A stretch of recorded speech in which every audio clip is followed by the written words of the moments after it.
Tazama miujiza ya Mwenyezi Mungu kwenye hili tukio hapa juu.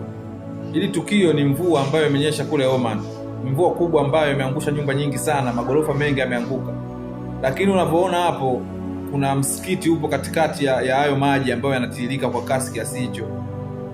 Baada ya mvua kupungua na maji kukauka, huu msikiti ambao ulizingirwa na maji kiasi hicho ukaonekana kuwa ni mpya, yani msafi mpya kama umejengwa leo.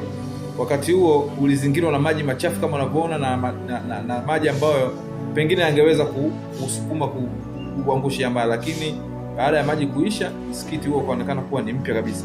Haya ni maajabu, ni miujiza ya Mwenyezi Mungu.